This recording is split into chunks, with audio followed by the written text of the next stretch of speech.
Are you ready to get from point A to point B in your professional and even your personal life? With his proven 99-day performance accelerator process, this man's no-nonsense approach gets you focused on your real priorities and take the essential actions necessary to your success. International speaker and author of the book, Change Your Life 20 Seconds at a Time. He has coached salespeople and entrepreneurs around the world to achieve tremendous breakthroughs by overcoming obstacles and costly limiting beliefs. Please welcome the man passionate and relentless about you achieving your success, the master of accountability, Mr. Denny Maheux. Hey guys, welcome to another episode of Focus180 Podcast. I hope you're ready because we have a special guest speaker today. We have a professional storyteller, Jensen. Jensen is a veteran of more than 7,000 presentations, including live stage presentations, virtual presentations, radio, television, nightclub, theater, stage, cruise lines, and his comedy magic act, the Magic All Experience. He's the founder and senior talent developer at Next Stage Communication in Las Vegas. Is committed to elevating the speaking, storytelling, and presentation skills of all the entrepreneurs, marketer, and executive he works with. Al, welcome to the show. How are you doing today? Thank you, Denny. I'm doing well. And now next time next time when I'm speaking to a French audience, I know you are going to be my MC. Yeah, I did pretty good actually. Just the last couple lines, I think. That was awesome. That's pretty good. Hey, Al, first of all, I want to say thank you. I'm excited to have you here because we're going to talk about a topic that it cannot be any better to help my audience, my friends, entrepreneurs, who want to be entrepreneurs, with somebody who want to sell better. So I want to thank you for taking the time to come here, share your knowledge, your experience, and some good practice with us. Absolutely awesome. Certainly. I'm happy to be with you today. Very cool, man. Hey, before we start our main topic, do you mind if we talk a little bit about, let's say, what you did in the past, or something we don't know about you, like, I don't know, something not about business, about personal, something that we don't know about you. So, like my parole officer, stuff like that? Whatever it is, and whatever you want to share that's positive. Let's put it that way.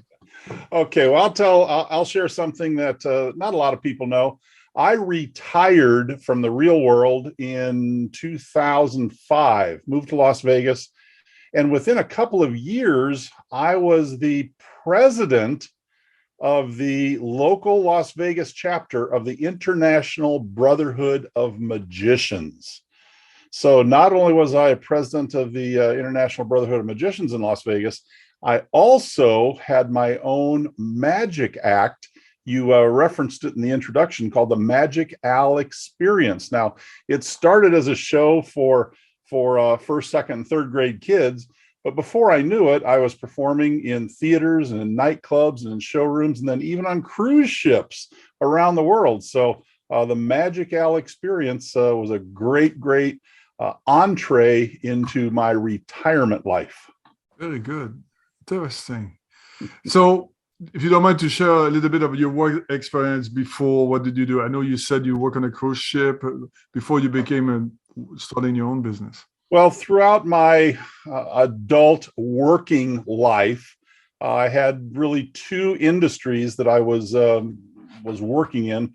One was the industrial first aid and safety business. Now, I worked with a variety of companies that provided commercial and first aid products for employees while they're on the job.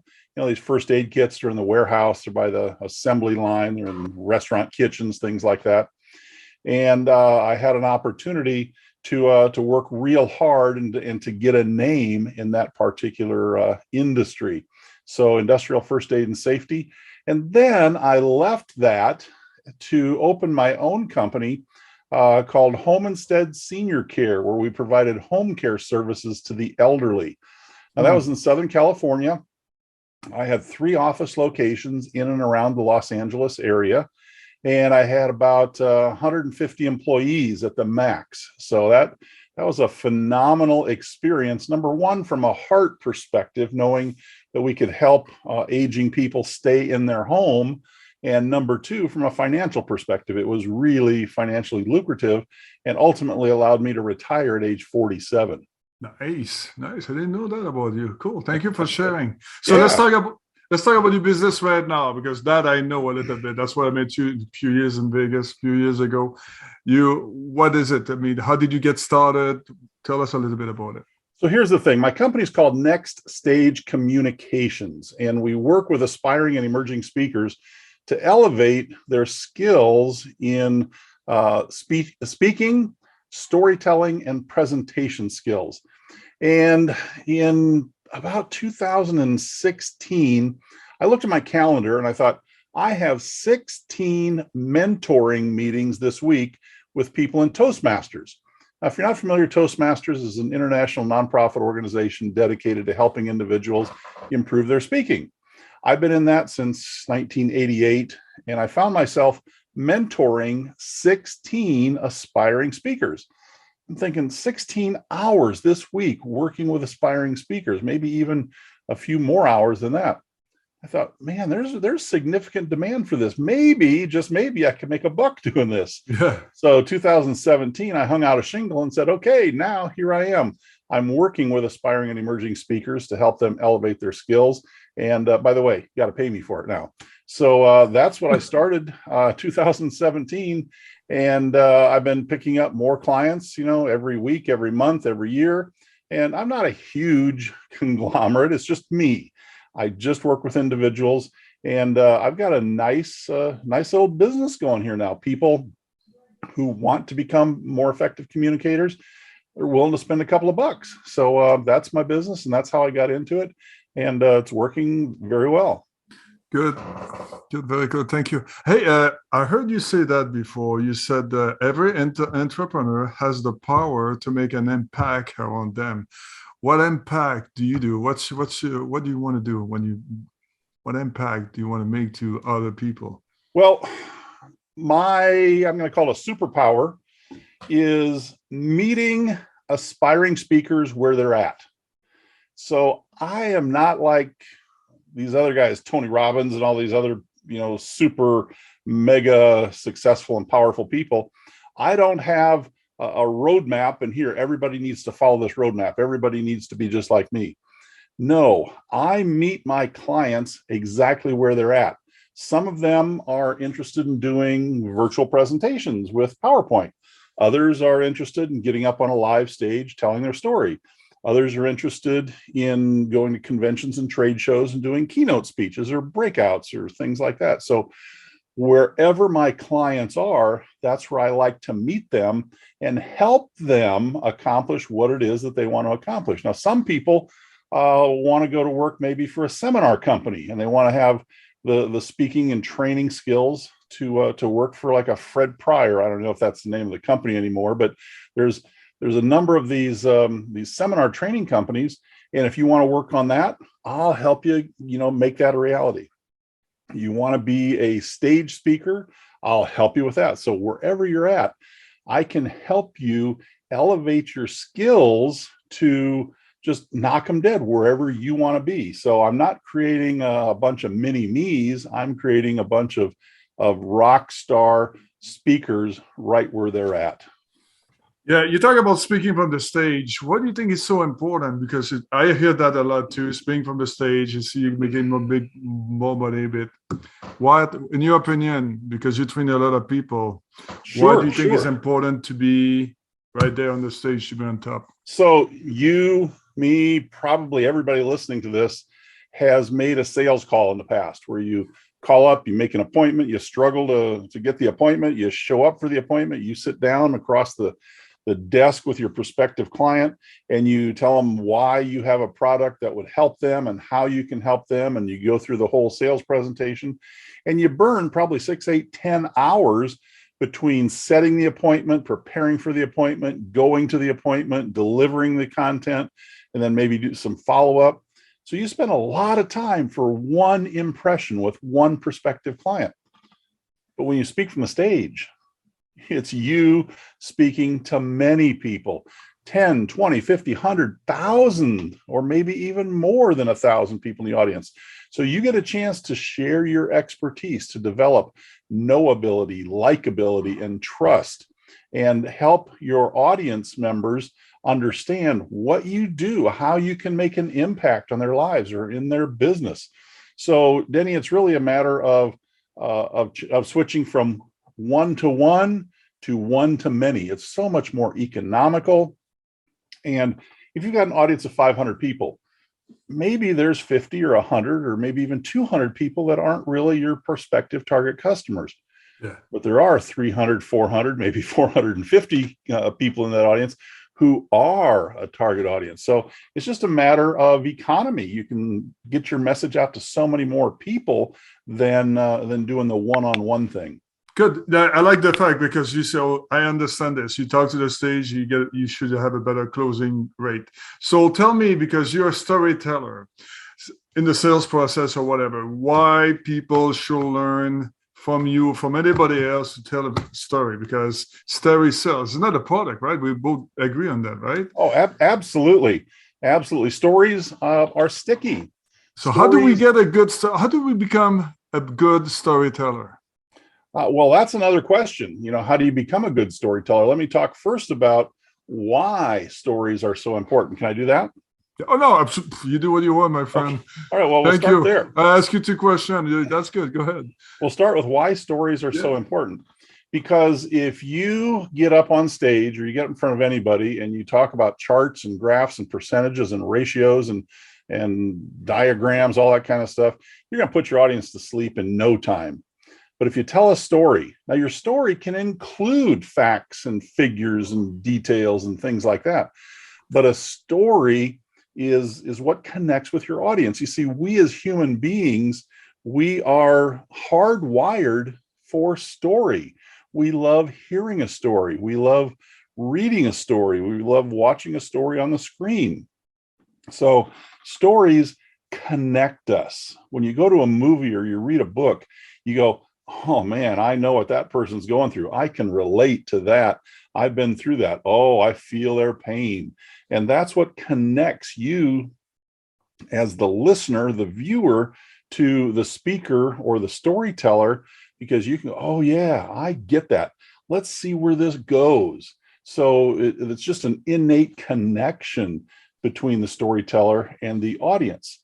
Now, how do you tell a good story? Yeah. Well, that's a really detailed answer that needs to be shared. You tell a good story by, number one, introducing the hero of the story. Now, sometimes you, as the storyteller, may be the hero, but more often you're going to be what we call the hero's guide. You can guide the hero, but the hero is the person in the story with whom the audience will connect with. The audience will go, oh yeah, I know what that feels like. I've been there. I've done that. I understand what they're facing. So you have to have a hero, someone that the audience can get behind, can relate to. Then we have to have a scene. We have to know, is this happening at corporate high-rise in downtown Manhattan, or is this on a field out in Kansas? What's the scene? And the most important thing is the transformation that the hero will make through this story. So the hero starts off being, a poor dirt farmer in Kansas, and you set the scene and you get people to empathize with them, understand what they're feeling, where they're from, what's happening. And then you share the trials and tribulations going forward. Some kind of a tragedy usually strikes, or some kind of a big barrier jumps in front of them. So the story is really how the hero navigates all the roadblocks and all the speed bumps and all the detours in their journey towards accomplishing their goal. And that's what the listeners or the viewers really like, oh my goodness, didn't see that coming. How's he going to deal with that? Wow, that was an amazing way he handled that. I'm going to mark that down in my memory. And then ultimately, the hero either comes to a successful conclusion or a non-successful conclusion. Most stories, the hero wins and they're at the top of the mountain and yay, everything's cool. But other times, let's face reality, the hero doesn't always win, and sometimes the hero fails. But that's okay, because there's a lesson in failure as well as a lesson in success. Then the final part of telling a story is illustrating and explaining what the lesson is. I like to tell my clients, use this phrase. The moral of the story is, so you can just put it in terms that you want the audience to take away. So the moral of the story is, don't mortgage the farm on huge farm equipment when you can do something much more economical and you can, find success in such and such a fashion. So you tell a story, that's what's going to connect speaker and audience, listener and or viewer. So that's kind of how you do it in a nutshell. There's many different stories you can tell. There's the story of self, which is how you got to be where you are today. There's the story of your company or entrepreneurship, how you decided to put a company together and start working in a direction. So there's really 7 different stories that every entrepreneur should learn to tell. But story of self and story of company is really the top 2 that they need to learn how to tell. I agree. Thank you very much, and I'm sure there's many other reasons to tell a story. I want to go back to the stage because I know a lot of people, and shortly, this is not a question that. Well, I want to know fear. A lot of people have the fear of speaking, fear of being rejected, or whatever. Do you work with these people? Are you helping them? And if you can do that in 20 seconds, a little bit, tell me how you do it. Oh, yeah, absolutely. Absolutely. I can work with people to help them overcome the fear of public speaking. And I have a little exercise that I do, especially if I'm in a live environment. And that is, I'll bring the person who's terribly nervous. I'll bring them up front with me. We're each sitting on a chair and we're just having a conversation. And I'll ask them something about their life, about their love, their dream, their hobbies, whatever they like to do. And we're just having a conversation. And a minute or 2 into that conversation, I go, excuse me just a second, I gotta go grab a bottle of water. So I go grab a bottle of water and I come back, but instead of sitting down, I stand up. And then I slowly back away from that chair. And I'm still having this conversation with that person about things that are interesting to them. Before they know it, I'm at the back of the room. They're all by themselves in the front of the room, and we're having this conversation before they even realize that they're speaking in front of a group. Nice. And then when we get done, I go, was that so hard? I mean, when you speak in front of an audience, you're just having a conversation with one person. Everybody else is listening in, but you're just having a conversation with that one person. So that's kind of one of my tricks or techniques, if you will, on how I work with individuals to overcome that fear. And then if we're talking virtual, I have some other methods as well, but I want to keep it short for you. No, that's good. No, that's good. I appreciate that. And let's talk about my success question that I ask pretty much every speaker who comes to my podcast. The first one is this. In your opinion, can you name 3 characteristics or human traits necessary to be successful in business? 3 traits to be successful in business. I'm going to go with inspiration, focus, and commitment. I think inspiration, focus, and commitment are probably 3 words which really answer that question. Very good. I would like for you to tell me a little bit more about inspiration. I don't hear that one into that question often. So if you want to share with us. Sure. A lot of people confuse inspiration with motivation. And they're really 2 different animals. If you break down the words, motivation, the root word is motive, and then the Asian suffix is a term for action. So what's the motive for action? So if I want to go on a trip to Hawaii and it's going to cost me $5,000, I'm going to use that as motivation. That's going to be the motive for me to get out and make more sales calls or sell more of this or raise some kind of money for that. So that's my motive for the action. Now, inspiration is inspire or The Greek root word inspirata, and ation or action is the suffix there. And that inspirata is really meaning the breath of life. And I do a whole 1 hour session on this, but the breath of life is what's breathed into you by your creator when you're born. And inspiration is inside of you. It's innate. It's your purpose. It's why you were put here on this earth. So if you can get in tune with what that purpose is, that inspirata, that breath of life, the purpose for you being here, and then you take action on that, and nothing can stop you, because that's your creator given purpose. And when you are in tune with that and you start pursuing your inspiration, then everything in the universe just kind of falls into place to support that. But if you know your purpose is to become a great music instructor, but you want to become a ditch digger, that's not congruent. But when you're doing what you were put here on this earth to do, man, that's when the whole universe comes together and just paves the way for you to reach the kind of goals and success that you're looking for. Absolutely. Great message. Thank you. Thank you very much for that one. Yeah. Hey, a tough one maybe for you. Nobody's perfect. We all made mistakes. We all learn. I don't like to call it mistake, but we learn, we had setbacks or something. Would you mind to share something you did in the past? It cost you money, time, and energy. And for the people who's listening right now, say, hey, man or woman, don't do this. I tell you what, that's not going to work. Anything like that? You know what?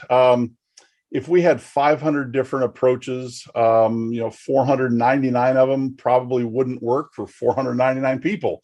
So there's no one answer that, fits all. But I will tell you kind of how I approach it, how I approach failure. I think failure is a part of success. I mean, it's a part of growth.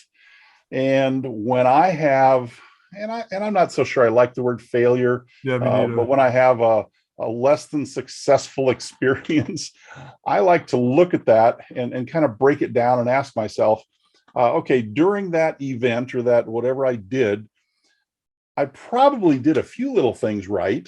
So I want to identify what went right. But then also, okay, there are some catastrophic failures. What caused those? Why didn't it go the way that I had hoped or I had thought that it would go? So at the end of the day, and when I say end of the day, it might be end of the day, the week, the month, the quarter, whatever. I like to look back at that and go, what do I need to do? What do I need to know? What kind of skills or abilities do I have to cure in myself to be able to eliminate those failures that I had yesterday, last week, last month? So I look at those as a learning opportunity, because even in the greatest of failures, you probably did something that was right that you can repeat. And whatever was wrong, ask yourself, what do I need to learn? Do I need to hire a coach? Do I need to go to a class? Do I need to watch a video? Do I need to read a book? What do I have to do to improve myself so next time I don't experience the failure? But we're all human. We're all going to fail. Some of us more than others. And I've had, my fair share of failures along the way. But I look at it as learning experience, learning opportunity. So next time I'll have a better handle on what to do when I'm faced with a similar circumstance. Thanks. Hey, what's the best advice you could tell the people who's listening right now? Because you've been in business for a little while, you started from scratch, you're pretty successful today. What would be the best advice for them they need to hear? Because it's COVID, it's stuff. I hear that. I'm a coach too, right? Well, Sure. Denny, you don't understand the COVID, blah, blah, blah. You always have a reason to complain or to focus on the negative. But I won't answer. Go ahead. What's the best advice? I think the absolute best advice, and I get asked this question frequently, is take action. Just take action. Know that it's not going to be perfect. Know that you're going to make mistakes, but that's okay. I follow a 4-step process, 5 steps actually. Number 1 is plan your action.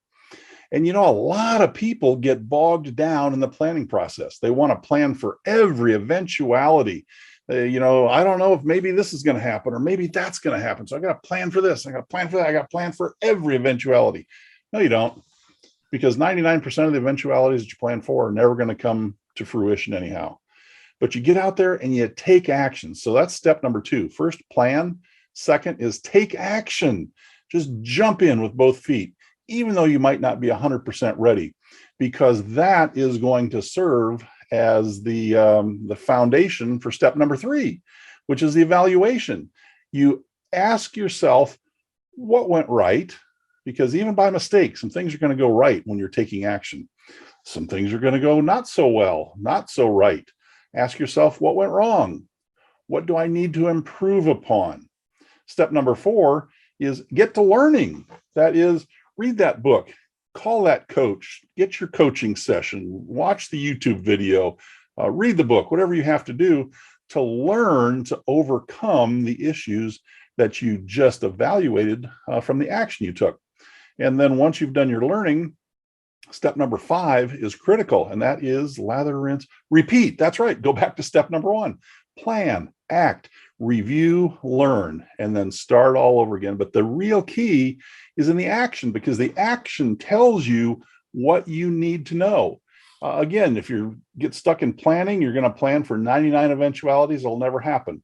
When you take action, you're going to learn the problems or the issues that really do come up. And then you can learn what you need to do for that and get back out and do it all over again. So that's the process that I work with my clients to implement in their daily life. I like it. I like one of the things I like the most. I like the action, but asking the right questions too. Mm-hmm. When you stuck or just saying that you fail something, ask the freaking right question, and then Exactly. you can get motivated, influence, and get better. Good. Yeah. Hey, what's the one thing you do every single day to become better entrepreneur or become a better person? I follow those 5 steps every. Follow these 5 steps. I follow those steps in the morning. Okay, let's see. What are we going to do today? What's on my calendar? What am I going to do? Here's my plan. But I only take about 5, 7, 10 minutes to do that. And then bam, taking action, writing that report, putting this together, doing my coaching call. And then later in the day, evaluating what went right, what didn't go so well. And then what do I got to do tonight to learn to make tomorrow a better day? So I really do follow those 4 or 5 steps every single day. Very good. Best book recommendation. Best book recommendation. Well, if you're a speaker, I recommend this book right here. 25 Getting Booked to Speak Tips You Wish You Knew. Oh, that's by me. I wrote that. And, that's good. I'm going to get booked to speak. Yeah, I think that's a great book. From now on, I'm just kidding. That's good. I'm glad you did it. All right, let's go. Let's go for your best quote. My best quote from the man, the myth, the legend, Zig Ziglar. If you don't know him, you should get to know him. Zig says you can get what you want in life if you will only just help enough other people get what they want out of life. Not to be too much on the taking mentality, but on the serving mentality. Get what you want if you'll help enough other people get what they want. So yeah, you're absolutely right. And you've got to give. You got to serve first before you get what you want. Absolutely. Good. I'm going to put my timer on. I'm going to give you 2 minutes to say, how do we contact you, website, all that beautiful stuff, and why should we contact you? And maybe you have an offer for my people. Yeah, absolutely. Put the timer on. Got 2 minutes, 120 seconds. So again, my name is Al Jensen. My company, Next Stage Communications. You can find me at nextstagecommunications.com. You can reach me via email, al at nextstagecommunications.com. That's where pretty much everything happens. And in terms of an offer, I have a program called the Speakers Enrichment Academy, which gives people an opportunity to work on their signature speech, their signature story, or their presentation, and get some coaching and some feedback along the way. Now, it's a subscription program, but for anyone here today, or live, or sees this down the road on YouTube, or hears it wherever they hear it, I'll give you a 14-day complimentary membership in my Speakers Enrichment Academy. There's a great degree of value there. And Denny, I trust you'll put a link someplace around this video so people can find that link and grab it and get 14 days, 2 weeks, half a month in my Speaker Enrichment Academy, where you can work on your message, get some feedback, get some coaching, see what my program's all about. I'm all about free views. Come on in, check it out, see what it's like. If it's a value, if it's a benefit, and if you want to go forward, then we'll talk about subscription plans and things like that. But I really want people to have the opportunity to experience it before I ask them to open their wallet. Very good. Hey, please, to keep track easily, I'm going to ask the people to write Focus 180. So we know that the 14 days, because we got I'm sure you have different Yep. gift or whatever. So Focus 180, if you want to get that 14 days, I will tell you what I think. If you're an entrepreneurs, if you spend money on marketing and website and everything, you need to know how to freaking present your product. You need to know how to tell your story. You need this guy. 14 days for free, go for it. Hey, Al, I'm going to be right back to you. I'm going to do 2 minutes of reading here, and then I'll give you a couple more words. All right. Guys, first of all, thank you very much, Al, for this great content, great knowledge. Thank you for taking the time and to share your experience. Greatly appreciated.